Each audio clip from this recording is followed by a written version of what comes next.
और सबसे पहली बात जैसे आपने हेल्थ के रिलेटेड बोला या पर्सनल लाइफ के रिलेटेड बोला, डिप्रेशन में चला गया है, सुसाइड करने के बारे में सोच रहा है, तो उसको अलग अलग मन में ख्याल आ रहे, तो ऐसी सिचुएशन में ऐसे कोई केसेस हैंडल किए?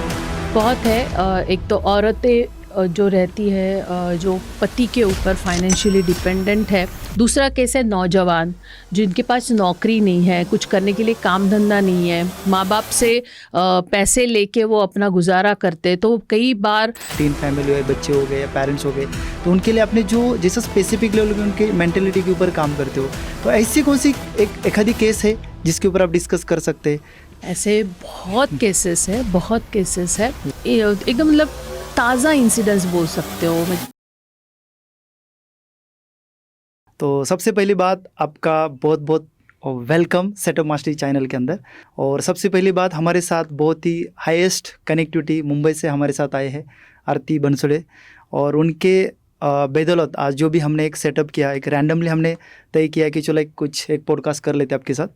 तो पॉडकास्ट के माध्यम से आपसे कुछ जानकारी जानना चाहते हैं स्टेप बाय स्टेप, कि जैसे आपकी जर्नी जैसे स्टार्ट हो गई, तो आपने इतने हायर लेवल पे जो कनेक्टिविटी आपने लाई आज मार्केट में, जैसा देखा जाए तो इतना बड़ा काम आपका मार्केट में चल रहा है, तो किस तरीके से आपकी जर्नी स्टार्ट हो गई, तो वहाँ से आप ज़रा बताएंगे तो अच्छा रहेगा। नमस्कार, मेरा नाम आरती बंसोड़े। सबसे पहले तो मैं संजय चौधरी जी का बहुत बहुत शुक्रिया अदा करना चाहूँगी कि आज मुझे यहाँ पे आपके स्टूडियो में बुलाया, आमंत्रित किया, और आज मेरी लाइफ जर्नी यहाँ पे आपके सामने बताने के लिए मुझे सर ने आमंत्रित किया है। बेसिकली मैं एजुकेशन फील्ड में पहले से थी, मुझे एजुकेशन की तरफ काफ़ी अट्रैक्शन था, और मैं आज भी पीएचडी इन साइकोलॉजी कर रही हूँ। कुछ ही दिनों में शायद मैं अभी मेरी डॉक्टरेट कंप्लीट करके नेक्स्ट टाइम जब आपसे मिलने आऊँगी तो शायद डॉक्टर आरती बंसोड़े रहूँगी।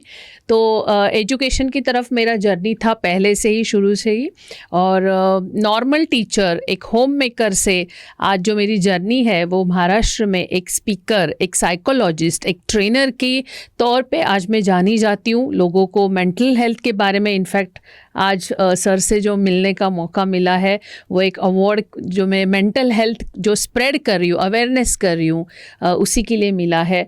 तो एक जर्नी स्टार्ट हुई टीचर से, फिर मिसेस महाराष्ट्र, मिसेस इंडिया, ये कंपटीशन जीतने के बाद धीरे धीरे लोग मेरे को as a chief guest, as a keynote speaker बुलाने लगे, मेरे विचार सुनने लगे, उनको अच्छे लगने लगे, और ऐसे 5 मिनट बोलने के लिए माइक दिया जाता था, वो फिर मेरे को धीरे धीरे 3 घंटे पूरा दिन के लिए सेमिनार, वर्कशॉप के लिए लोग आमंत्रित करने लगे। इसके पीछे आपका जो सब्जेक्ट रहता है, जैसे कि आप बच्चों के लिए भी करते हो या बड़े बड़े एंटरप्रेन्योर्स के लिए भी करते हो, जैसे आपने स्पेशली अभी रिसेंटली कुछ नॉलेज लेके एग्ज़ाम पास आउट करके एक स्पेशली अपने जैसे पेरेंट्स है उनके लिए भी आप काम करते हो, काउंसलिंग करते हो, तो ये दोनों का पर्पज़ क्या है? मेंटल हेल्थ जो ऐसी एक चीज़ है जो बच्चे से लेके 100 साल के बुजुर्ग तक ये चीज़ हमारे अंदर होती है, और ये ऐसी चीज़ है कि अगर हम मेंटली तौर पे कुछ प्रॉब्लम हो जाता है तो वो सामने दिखता नहीं है। अच्छा। आपको बुखार आ जाए या खांसी हो जाए तो शारीरिक बीमारी आपकी सामने दिखती है, लेकिन जो दिमाग की बीमारियां होती है, मान लो डिप्रेशन है, एंजाइटी है, या कोई भी बीमारी हो, तो वो दिखती नहीं है।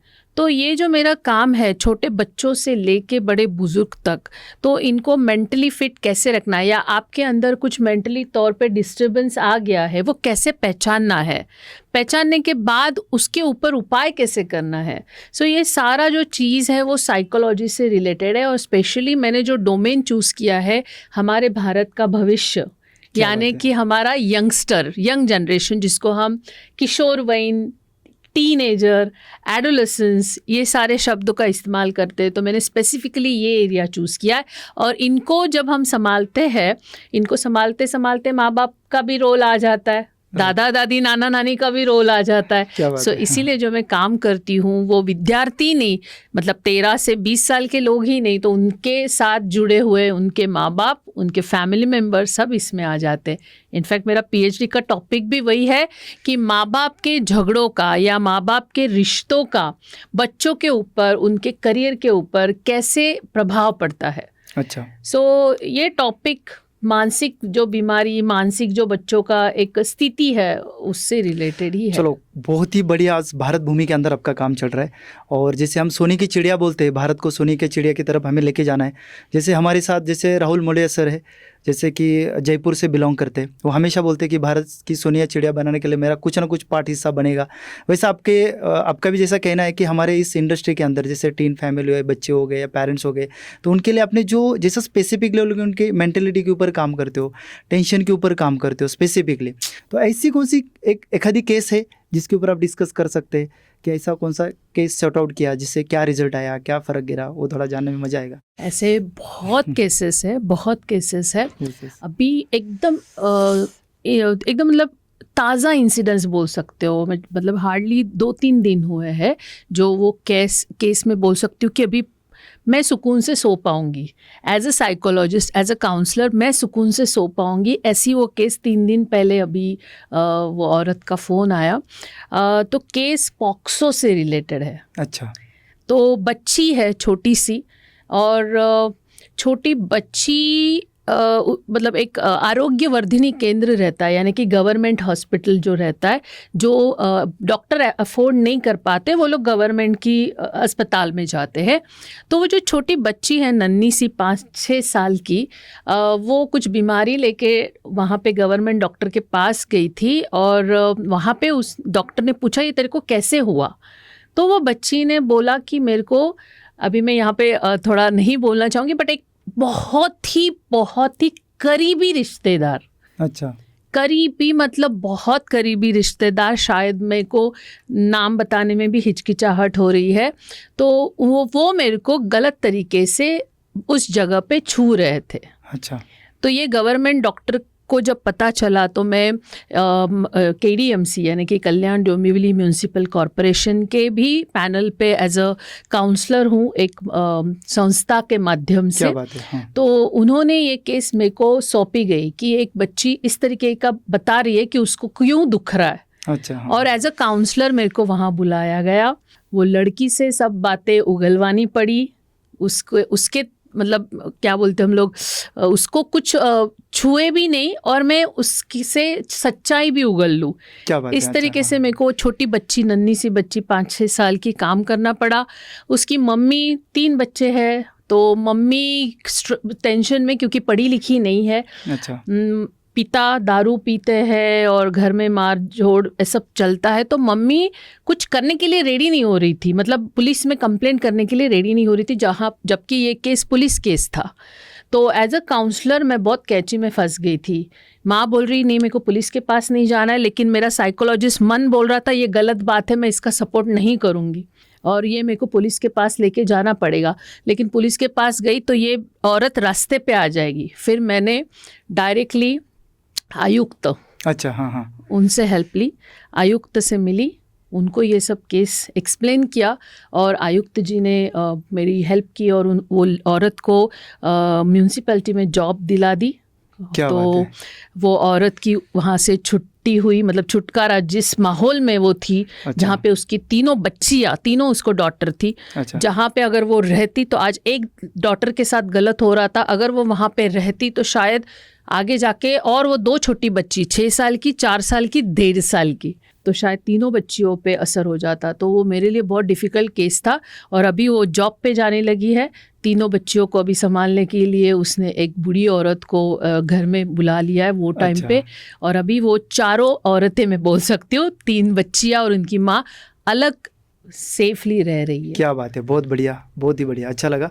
और सबसे पहली बात, जैसे आपने हेल्थ के रिलेटेड बोला या पर्सनल लाइफ के रिलेटेड बोला, वैसे फाइनेंशियल सेक्टर में भी कोई ऐसी केसेस होती है जहाँ पे आपने किसी को कंसल्ट किया है?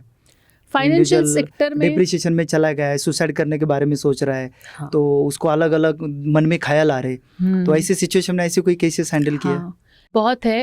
एक तो औरतें जो रहती है जो पति के ऊपर फाइनेंशियली डिपेंडेंट है, उन्हें समझ नहीं आता है, क्योंकि वो घर में रहती है तो पूरा हर एक चीज़ के लिए पति के पास पैसा मांगना पड़ता है। तो कहीं ना कहीं जब उनका रिलेशन ख़राब होता है तो वो औरत डिप्रेशन में चली जाती है, फाइनेंशियल डिपेंडेंसी नहीं रहती है। औरतों का एक केस हो गया।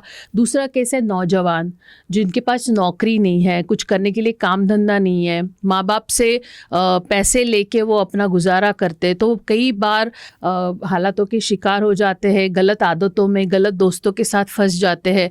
तो ऐसे टाइम पे वो मेरे पास आते हैं काउंसलिंग के लिए। कई बार जॉब न मिलने की वजह से बहुत बच्चे, ज़्यादा करके जो 25 to 30 का जो एज ग्रुप है, वो फाइनेंशियल बहुत काफ़ी चीज़ें फेस करते हैं because of job, because of loss in the business.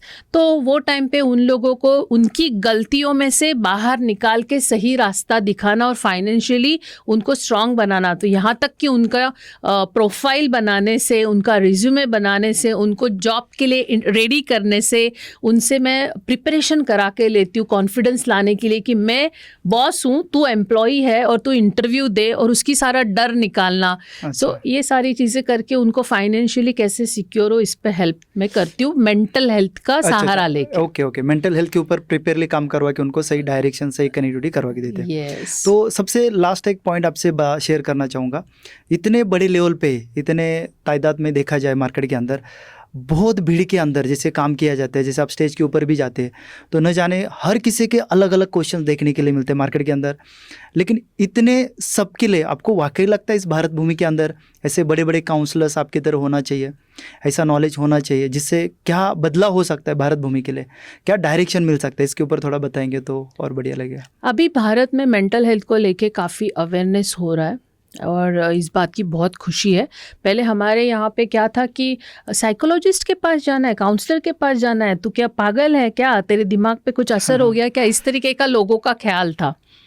But अभी ऐसा नहीं। अभी उच्च न्यायालय ने ये एक सर्कुलर निकाला है कि हर एक स्कूल में, भले वो CBSE हो, ICSE हो, अभी तो SSC भी CBSE हो रहा है, तो सारे स्कूल्स में काउंसलर होना कंपलसरी है।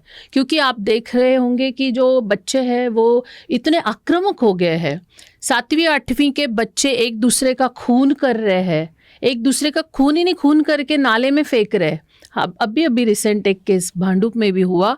तो ये जो बच्चों की बढ़ती हुई आक्रामकता है, मोबाइल का एडिक्शन है, गैजेट का एडिक्शन है, माँ बाप की नहीं सुनना, ये जो ड्रग एडिक्शन है, तो ये सारी चीज़ें बहुत ख़तरनाक है। इससे भारत का भी भविष्य काफ़ी हम बोल सकते कि अंधेरे में जाएगा अगर हमारे नौजवान ही काम नहीं करेंगे।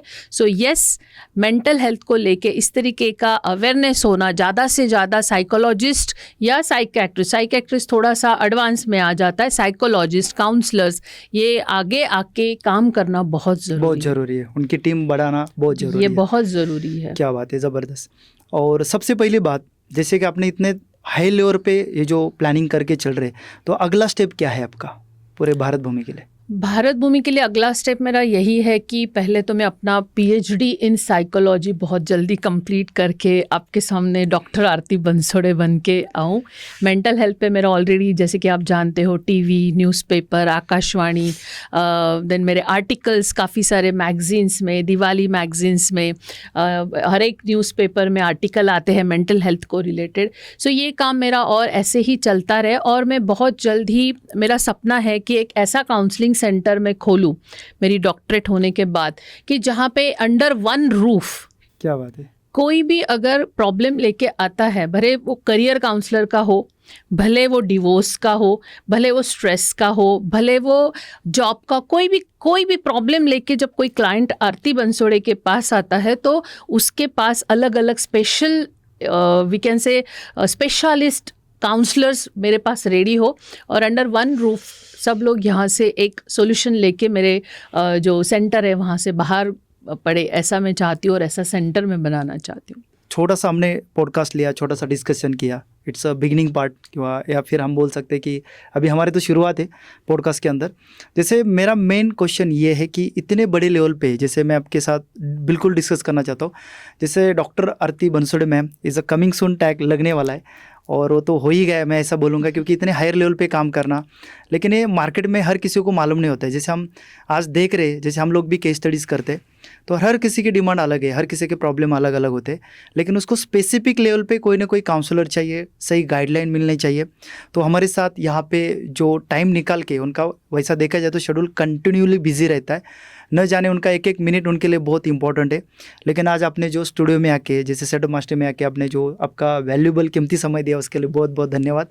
और मैं चाहूँगा ऐसे काउंसलर आपकी तरह मार्केट में बने, और उसके लिए आप खुद निमित्त बने, मैं ऐसा बोलूँगा, क्योंकि आपकी ज़रूरत है इस भारत भूमि के अंदर। हम इसलिए बोल रहे कि भारत सोने की चिड़िया बहुत जल्द बनने जा रहा है, तो उस पर हम खुद मिलजुल के काम करेंगे। जैसे हम साउथ इंडिया में देखा जाए तो देखते हैं कि वहाँ पे एक यूनिटी बन के, कम्युनिटी बन के आगे चल कर आ रही है। तो ऐसे हमारे महाराष्ट्र से भी हम चाहते हैं कि ऐसे बड़े बड़े धुरंधर मार्केट में क्रिएट हो, नेक्स्ट लेवल की तरह वो कुछ एक एडिशनल कनेक्टिविटी बने, ताकि अपने जो यंग जनरेशन है, जो यंग बच्चे हैं, उनके लिए भी सही डायरेक्शन मिले। तो इस पॉडकास्ट के माध्यम से हम वो संदेश जरूर देंगे। उसके लिए बहुत बहुत धन्यवाद। आपने इतना कीमती समय आपका दिया, उसके लिए बहुत बहुत धन्यवाद। Thank you so much. Thank you so much.